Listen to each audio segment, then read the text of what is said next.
Welcome back to another episode of the Casey Campbell podcast. Casey Campbell with you, of course, and we are pleased to be joined. It took me a while to find an IndyCar super fan, but I think I found one. Colin Kulpa from the Twin Checkers blog. Of course, you can, of course, a fellow IU grad. I know a lot of IU journalists, so it's fun. And of course, might as well have him on because guess what this week is? His favorite day of the year, the Indy 500. On Sunday. Of course, he'll be there once again. Colin, how are you? This is a big week for you. You know, it's exciting. Feel like I'm living at the track all month, and it all culminates this Sunday, and I can't wait. We're coming up to the Indy 500. The field's set. All the drivers will be talking tomorrow on Indy 500 Media Day from virtually and as well as at the track. So. What are we going to expect in this 106th running of the Indy 500? You know, that's a good question. It's probably going to be a wait and see what happens. The whole month has been very competitive. Some of the fastest speeds we've seen Indy cars achieve since 1996 when Arie Luyendyk set the qualifying record. That was a 236 average or almost 237 miles an hour over 10 miles at the Speedway. And Scott Dixon on Sunday, he'll sit on pole in the number 9 Chip Ganassi Honda. That was 234, and in the right conditions, if it had been a little cooler and a little more grip, he probably would have gotten really close to Arie Luyendyk's record. So it's been a very fast month. It's been very exciting, and the story of the month has been Chip Ganassi racing. We thought it might be Takuma Sato, a 2-time Indy 500 champion in 2017 and 2020. But once qualifying weekend rolled around, Chip Ganassi's cars, they'd always been near the top, and they just turned it on. Scott Dixon on pole, Alex Palou starting second in the number 10, defending series champion. He finished second last year to Helio Castroneves. Marcus Ericsson is fast too in the 8 car. He'll be starting 5th in row number 2 alongside teammate Tony Kanaan in the number 1 car. This is Tony's, I believe, second race of the year, maybe his first, but he's doing the one-off appearance here at Indianapolis, and he's got speed, and that's tough to do for these one-off teams. And he made the fast 12 and the fast 6 on qualifying weekend. And then of course Jimmie Johnson, he's got that learning curve on street and road courses in his second year in the series, but for his first year doing the oval circuit, he's got speed. And this Chip Ganassi car, if you haven't seen his save from the qualifying run on Sunday, go look it up. I was sitting in turn 1. The oohs and ahs as he kind of turned that thing back to the right and kept it off the wall and finished that lap, averaged almost 230 miles an hour. He has the speed and he has the car control to save that car on that tough racetrack. All of those cars are going to be a threat. And then there's all the usual players like Joseph Newgarden. He's a little bit further back in the field, but he's been strong all season.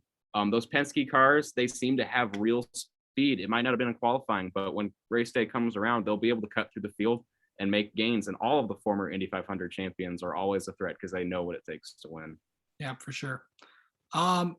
Let's talk about those Ganassi cars you mentioned. There's 5 of them this year, and I watched qualifying this weekend, and by far they were the strongest team out there. And I just think that, is there a clear-cut favorite among that camp? I got to put it down between Scott Dixon and Alex Palou. I would not be shocked if any of them pulled it off. I would not be shocked if Jimmie Johnson pulled this off from that Ganassi stable. But I got to put Scott Dixon as my number 1, I think, from the Ganassi camp. When he pulled up on Friday, Fast Friday was a treacherous condition, 30, 40 mile an hour wind gusts, and Scott Dixon kind of waited most of the day to even attempt a qualifying run. And when he came out, he did maybe a couple laps. He didn't do a full qualifying run, and he put it in the top 5, and he was not concerned at all that they wouldn't get pole position. He said, we're that fast. It just, he went out, he did his test, and he knew it. And ever since that moment, it's been Scott Dixon's track, and everyone else has been following him. But they're following closely. He might be leading, but Alex Palou, the last 2 years, he has been really fast. And with less lap traffic last year, he might have kept Helio from winning his 4th and pulled off his first victory there. And he could very well do it on Sunday. But I would put it down between those 2 from the Ganassi camp. We'll get to Helio in a minute. Jimmie Johnson, Not too. The thing is, it's like who's in this field? Because you know, obviously Roman Grosjean's going to be in his first Indy 500 after so many years of competing in Formula One. He wasn't in it last year.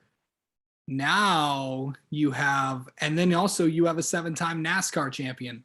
I honestly still can't believe Jimmie's actually going to do this. But he's in it, and it's going to be a good one, and he's got a shot to win after what we saw at Texas earlier this year.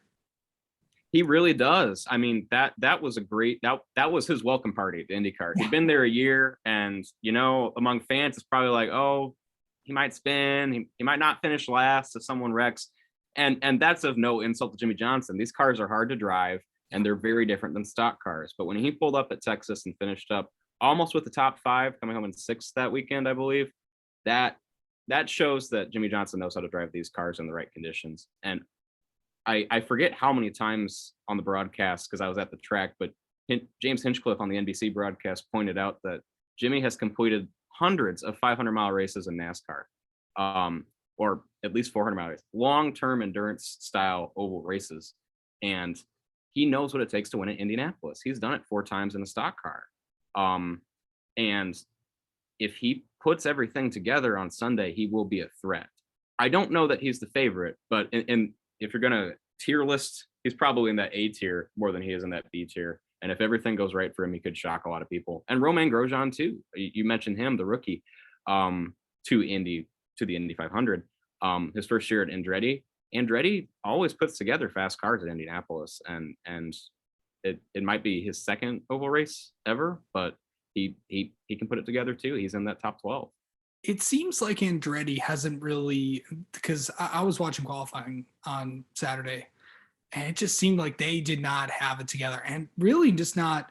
And obviously, I was thinking, is Honda not as strong as the Chevys this year? And then obviously we saw what Ganassi did.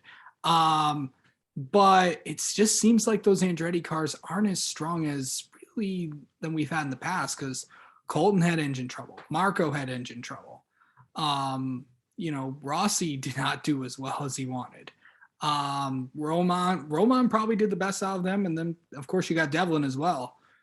But what are you thinking about really the Andretti camp coming into this?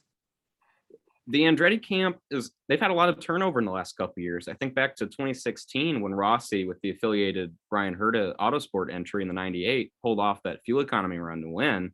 That was an Andretti year. That Townsend Bell in the 29 car, Brian Hunter-Reay, Captain America in the 28, Marco in the 27, they were all fast that year. And to think about where they are now, I don't know that it's so much that they don't have it together. It's that I think they're getting beat.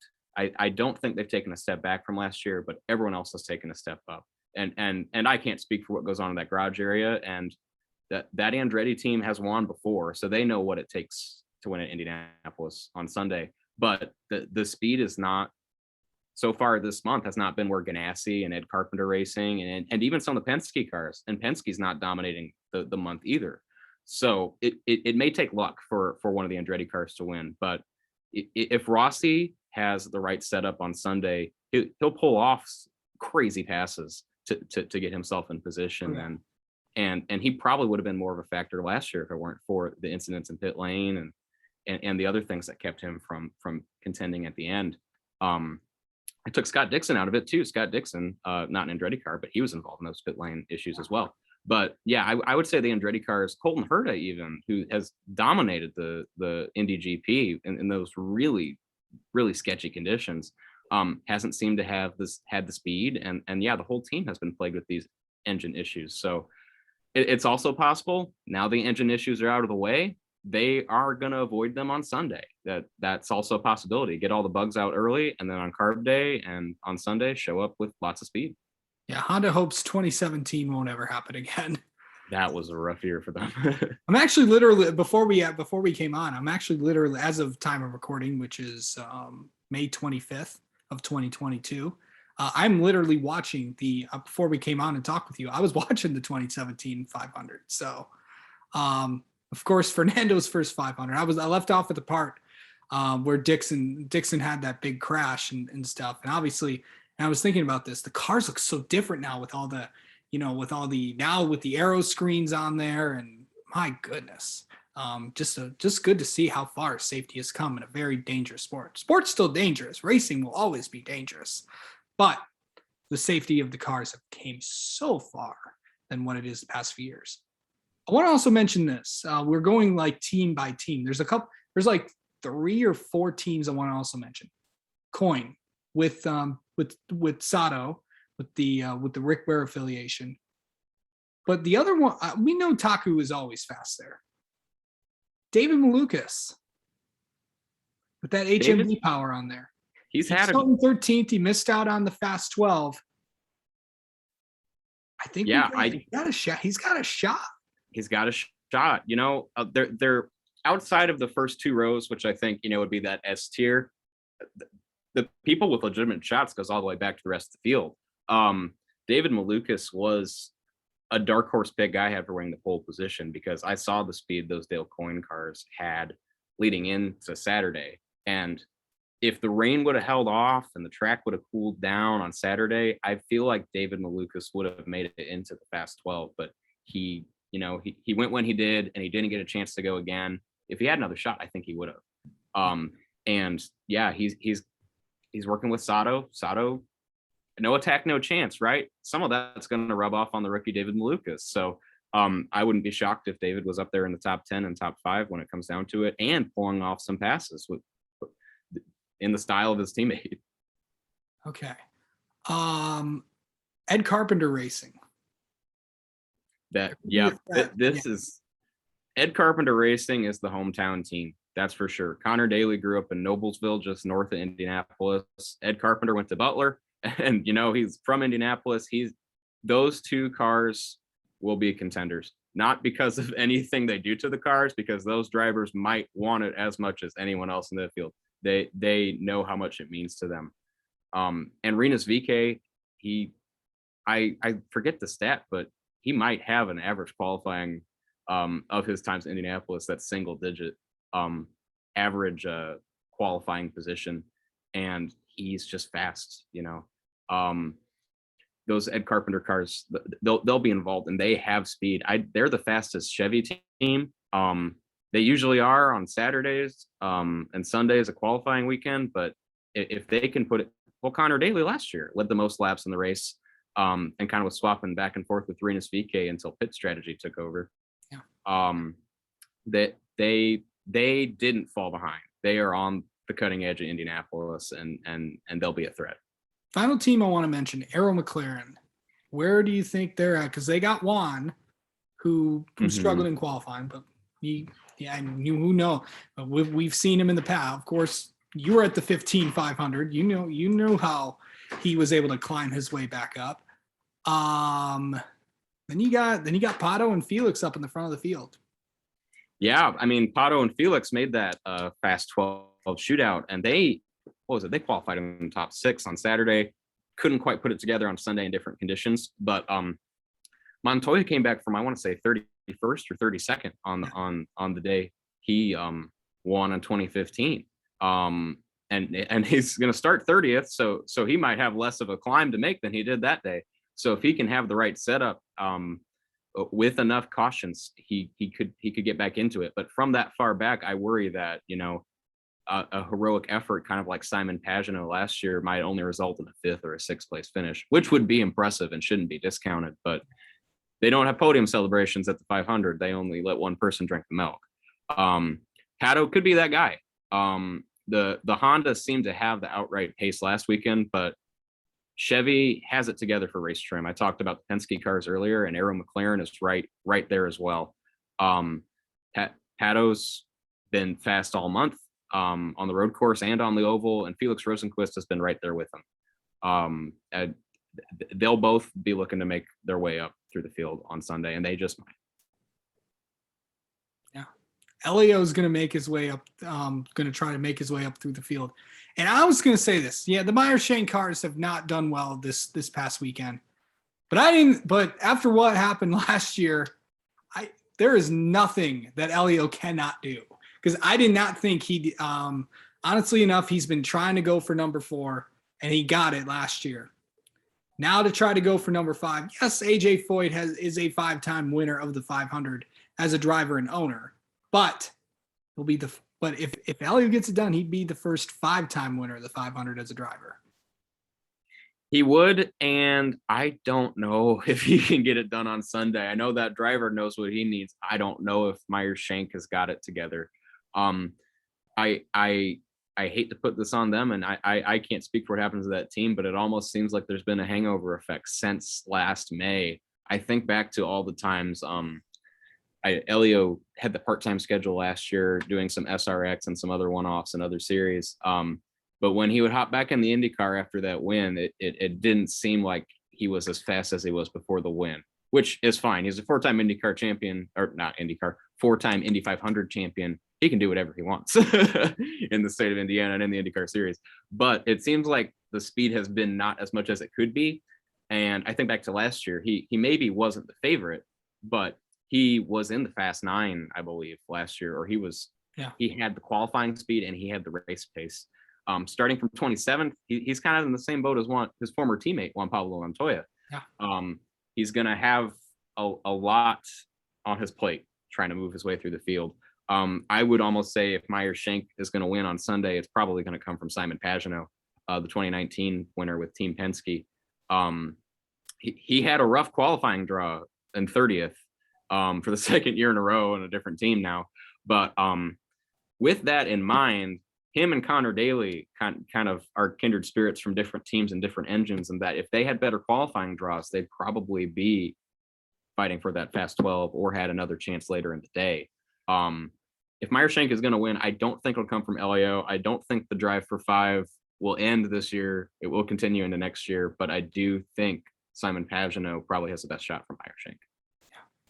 But who knows? Who knows? You've been in the Indy 500 so many times.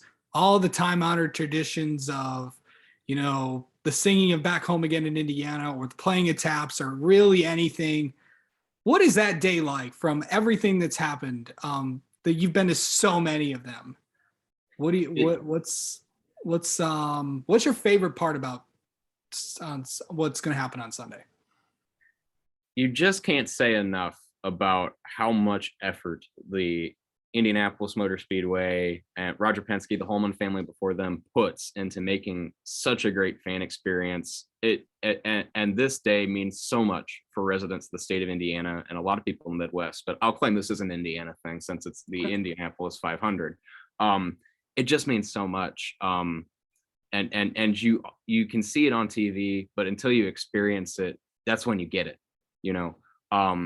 I wrote a column last week, kind of asking for fans to submit some of their favorite experiences to me. But my personal favorite is Back Home Again in Indiana. I think of the horse racing Triple Crown. I think they sing the state songs before like the Kentucky Derby or the Preakness in Maryland and whatever. But that has nothing on Back Home Again in Indiana with 300,000 of your closest friends. They all know all the words, or if they don't, they're reading them off the board and singing with you. There are people that haven't cried since they were 2, and they shed a tear when that song is played in Indianapolis every May. It is a special event when that happens, and that's my answer today, and that's my answer this month. But next month it might be different because TAPS it's such an important thing honoring fallen service members. And a couple of years ago, they moved the person that plays the trumpet to the flag stand. Such a neat little tweak to that tradition that makes it that much more special. But there's something about Back Home Again in Indiana. All the drivers are strapped in. They're sitting there. They're waiting, and it is a ritual experience. It is just so cool. Yeah, of course also the Purdue marching band is also there. No, I know. They do a great job, I will say.